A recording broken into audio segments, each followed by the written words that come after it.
Kalau Ammar bin Yasir ini berantem dengan sesama budak, Ammar bin Yasir ini berantem dengan orang-orang yang setara dengan dia strata sosialnya, no problem. Tidak menghiraukan dan tidak mengusir perhatian Yasir. Tapi dia dengan Abu Sufyan bin Harb, petinggi, anak muda orang kaya dari kabilah Bani Umayyah yang terkenal itu. Ini tidak mungkin biarkan, pasti akan membahayakan kondisi mereka pada suatu saat. Maka didesaklah dan diminta agar mereka datang ke kabilah Bani Umayyah, kabilah Bani Makhzum, keluarga dari Abu Sufyan, minta maaf. Tapi Ammar bin Yasir tidak mau. Tidak, kami berada dalam kebenaran.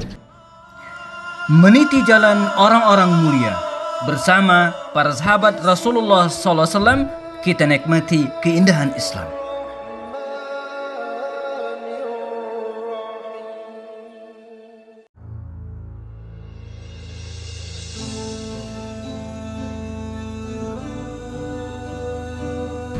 Excerpt. Assalamualaikum warahmatullahi wabarakatuh.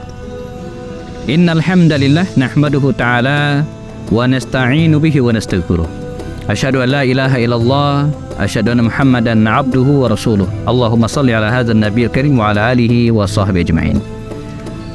Sesungguhnya kesulitan-kesulitan hidup, ujian-ujian kesusahan itu bisa jadi menempa jiwa seseorang menjadi sosok yang benar-benar tangguh. Ini berlaku dalam banyak hal, baik secara kejiwaan, finansial misalnya. Orang-orang yang dari kecil dididik dalam kesulitan ekonomi, dia akan kuat menjalani hidupnya dari sisi tersebut, atau mungkin dari aspek mental, mereka yang ditempa mentalnya dari awal dengan kesulitan-kesulitan hidup, maka dia akan memiliki mental baja yang sangat kuat, atau bisa jadi bahkan dari aspek iman, mereka yang diuji oleh Allah Subhanahu wa Ta'ala sejak awal, dengan ujian-ujian keimanan yang sangat dahsyat, maka ibarat tanaman, ibarat bahkan bukan hanya tanaman, hewan sekalipun yang ditimpa dengan ujian-ujian, maka ditumpuh dengan kekerasnya ujian tersebut, dan kemudian menjadi kokoh. Ini yang dialami oleh sahabat Nabi yang akan kita bahas ini. Seorang sahabat Nabi yang dikenal memiliki kekuatan iman yang sangat kokoh, tapi dijanjikan surga oleh Rasulullah SAW. Sabran ala Yasir, sabran ala Yasir. Bersabarlah wahai keluarga Yasir, fa inna mau'idakumul jannah, karena Allah telah menjanjikan kalian surga. Yasir, kita akan bahas putranya Ammar bin Yasir. Seorang keturunan tidaklah begitu terhormat. Ayahnya konon berasal dari Yaman, kemudian merantau dan akhirnya diambil oleh keluarga Bani Makhzum, keluarganya Abu Jahal. Dan akhirnya dia pun dinikahkan dengan seorang wanita yang dulunya adalah budak, yang kemudian dimerekakan juga oleh keluarga Bani Makhzum, keluarga Abu Jahal, Sumayyah. Menikahlah Yasir dan Sumayyah ini, status mereka merdeka memang, tapi dulunya budak, sehingga kita bisa bayangkan kondisinya waktu itu, walaupun merdeka tapi dulunya budak, mantan budak, sehingga dia bukan termasuk keluarga yang terhormat kalau kita lihat dari sisi nasab dan darah keturunannya. Ammar juga demikian. Kalaulah ayahnya bukan orang yang bangsawan, maka anak juga demikian, bukanlah siapa-siapa.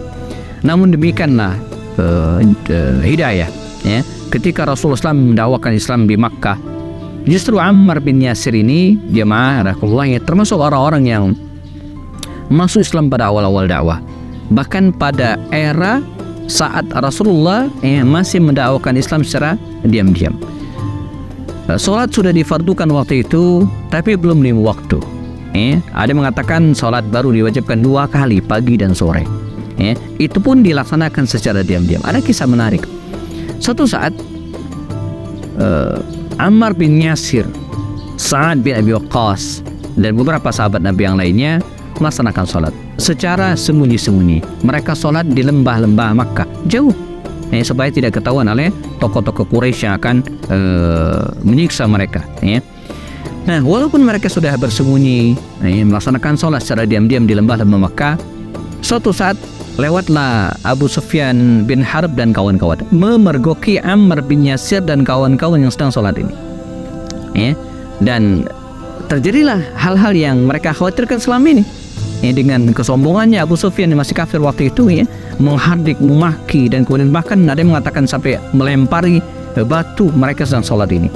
Ammar bin Yasir, Sa'ad bin Abi Waqqas, dan para sahabat yang lainnya tak kuat menahan siksaan ini. Bahkan mereka juga membalas, ya.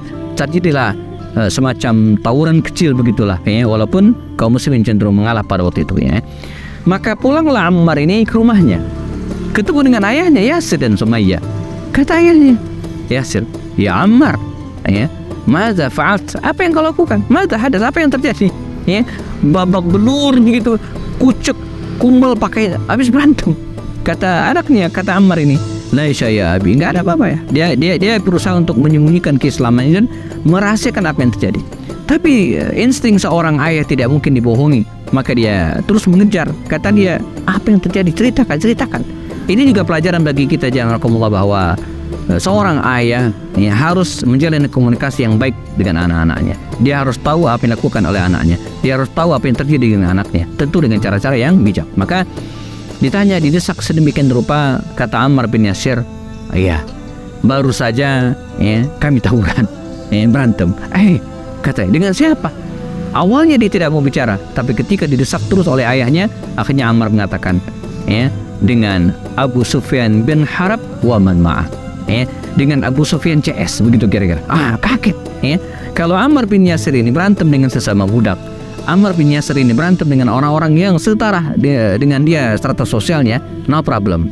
Tidak menghiraukan dan tidak mengusir perhatian Yasir. Tapi dia dengan Abu Sufyan bin Harb, petinggi, anak muda, orang kaya dari kabilah Bani Umayyah yang terkenal itu.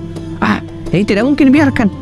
Pasti akan membahayakan kondisi mereka pada suatu saat. Maka didesaklah dan diminta agar mereka datang ke kabilah Bani Umayyah, ke kabilah Bani Makhzum, keluarga dari Abu Sufyan, minta maaf. Tapi Ammar bin Yasir tidak mau. Tidak, kami berada dalam kebenaran. Lalu digali terus informasi ini oleh ayahnya Yasir, dan pada akhirnya Ammar mengatakan, ya abati, wahai ayahku, penyebab terjadinya peristiwa tersebut karena mereka menghalangi kami beriman kepada Allah dan Rasulnya. Dan Ammar pun menceritakan tentang Islam, Ammar pun menceritakan tentang Rasulullah, Ammar pun menceritakan tentang Al-Quran dan susnya. Sehingga dari cerita ini yang mula tertarik adalah Sumayyah. Sumayyah akhirnya masuk Islam, dan tidak lama kemudian Yasir, ayah Ammar ini pun masuk Islam. Maka satu keluarga ini sama-sama memeluk Islam. Dan apa yang kemudian terjadi, teman-teman sekalian, ketika orang-orang kafir Quraisy yang mengetahui keluarga Yasir masuk Islam, termasuk diantaranya Ammar ini, maka terjadilah apa yang terjadi.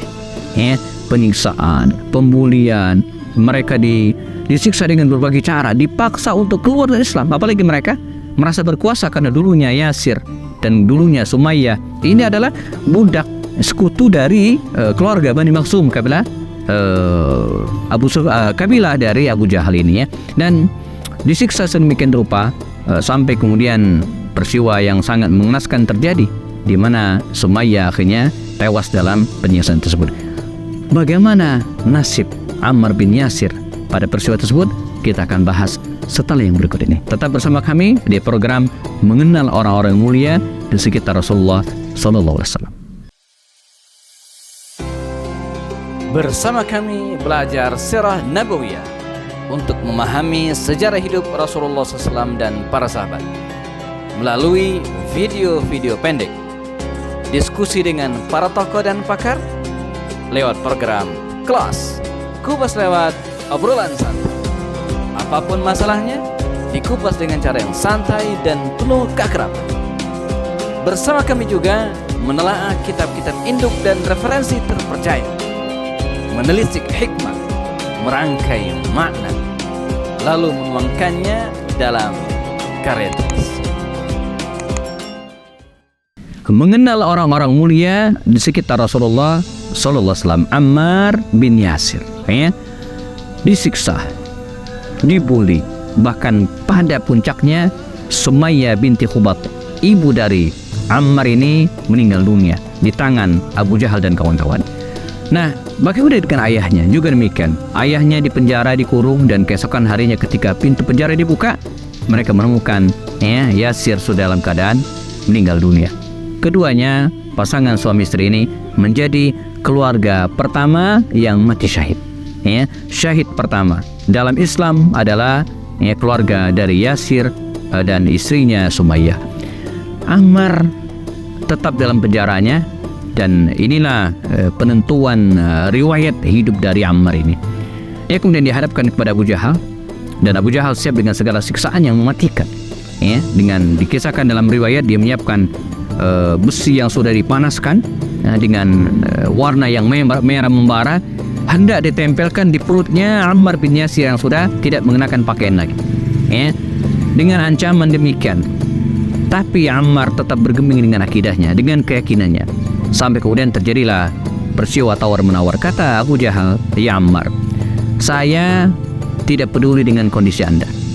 Bahkan saya bisa membunuh Anda sekejap mata sebagaimana saya membunuh ayah dan ibu Anda. Tapi saya ingin mengajukan sebuah tawaran. Saya tidak peduli dengan agama Anda, tapi saya tidak mau kalah." Demikian kira-kira kata Abu Jahal. "Saya minta Anda mengucapkan kalimat al-kufur, kalimat kafir. Anda kufuri Muhammad, Anda kufur keimanan Anda. Ucapkan dalam lisan Anda. Dan saya tidak mau tahu apa yang ada dalam hati Anda." Dalam kondisi demikian terdesak seperti itu, sekilas Ammar melihat wajah Rasulullah, memandangi dan membayangkan wajah kedua orang tuanya, dan akhirnya memutuskan menyanggupi tawaran dari Abu Jahal tersebut. Dia siap mengucapkan kalimat kufur agar bisa dibebaskan, walaupun dalam hatinya mengingkari. Dalam riwayat dia dipaksa untuk mengatakan Muhammadul Kadzdzab, Muhammad pendusta. Muhammad pendusta, dan ini yang diinginkan oleh orang-orang kafir Quraisy. Maka dipaksa sedemikian rupa dia mengucapkan kalimat tersebut, Muhammadul Kadzdzab. Dan Abu Jahal menepati janjinya. Dilepaskan, dibebaskan, lari Ammar bin Yasir mencari Rasulullah dan ketemu dengan Rasulullah, memegang kaki Rasulullah dan mengatakan, "Ya Rasulullah, halak, celaka saya sudah murtad, saya mengucapkan kalimat kufur." Maka didiamkan oleh Rasulullah, dipegang kepala Ammar. Rasulullah memegang kepala Ammar bin Yasir. Kata Rasulullah, ceritakan, dan dituturkanlah. Rasulullah tersenyum, "Ya Ammar, apa yang kau lakukan tidak mengubah keimanan." Jadi bahkan Allah SWT mengatakan orang-orang yang dipaksa mengucapkan kalimat kufur, maka dia tetapi hatinya man ukriha wa qalbuhu mutmainnun bil iman. Orang-orang seperti ini disebut orang yang terpaksa mengucapkan kalimat kufur, tapi dalam hatinya tetap dengan keimanannya, maka tidak merusak keimanannya. Dia tetap alal haq. Dan demikianlah dengan Ammar bin Yasir. Selanjutnya Ammar bin Yasir melewati hari-harinya bersama dengan Rasulullah. Beliau hijrah ke Madinah, ikut perang Badar, ikut perang Uhud, khususnya sampai kemudian Nabi meninggal dunia. Dan Ammar bin Yasir pun membersamai Al-Khulafa Ar-Rasyidun, Abu Bakar, Umar, Utsman, dan Ali radhiyallahu anhum ajma'in. Dan pada fase pemerintahan para Khulafa Ar-Rasyidun ini banyak sekali kisah-kisah menarik bahwa Ammar bin Yasirnya membersamai mereka sampai akhir hayat. Ada kisah tentang Ammar bin Yasir dan Umar bin Khattab. Suatu saat di masa pemerintahan Umar bin Khattab, Ammar ini pernah diangkat menjadi gubernur Kufah. Demikianlah Umar. Umar mengangkat seorang pejabat tidak melihat sukunya. Umar mengangkat seorang pejabat tidak melihat latar belakang keluarga enggak. Selagi orang tersebut dianggap mampu oleh Umar, maka dia diberikan jabatan dan diberikan amanah untuk menjadi gubernur Kufah. Kufah, sebuah wilayah yang kontroversi. Masyarakatnya sangat sulit diatur, dan suatu saat mereka laporan bahwa Ammar bin Yasir, gubernur mereka, tidak mengerti seluk-beluk Kufah. Maka Umar pun memanggil Ammar. Kata Umar, "Ya Ammar, begini-begini. Saya mendapatkan laporan bahwa Anda tidak bisa mengenal wilayah Kufah." Dan dites oleh Umar, dan betul, Ammar tak begitu faham dengan wilayah Kufah, dan dia pun dipecat oleh Umar bin Khattab. Menunjukkan tentang ketegasan seorang Umar. Ammar tak diragukan keimanan dan kezuhudan serta akhlak baiknya, tapi dalam hal menjadi seorang pejabat sebuah daerah, profesionalitas mengenal sebuah wilayah itu harus. Dan yang menarik, Ammar bin Yasir tidak marah, tidak ngambek, dia tetap menjadi Ammar sebagaimana biasanya. Sampai kemudian peristiwa terjadi di tahun atau pada masa pemerintahan Ali bin Abi Thalib. Terjadi perseteruan antara Ali bin Abi Thalib dan pihak Muawiyah bin Abu Sufyan dalam perang Siffin, dan Ammar bin Yasir meninggal dalam peristiwa tersebut ya. Wafatnya, syahidnya Ammar bin Yasir ini menjadi kontroversi di antara kalangan sahabat, karena Nabi pernah mengatakan bahwa Ammar akan dibunuh oleh orang yang durhaka, orang yang memberontak. Dan disinilah muncul kontroversi di antara para sahabat, yang pada akhirnya bahwa Muawiyah lah sungguhnya yang layak disebut orang yang membangkang, walaupun tetap dalam keislamannya. Kita berharap semoga muncul hari ini Ammar bin Yasir yang lainnya yang memiliki keteguhan iman dan prinsip yang luar biasa apapun yang terjadi. Tetap bersama kami pada seri berikutnya dengan saya Happy Andi Bastoni. Assalamualaikum warahmatullahi wabarakatuh.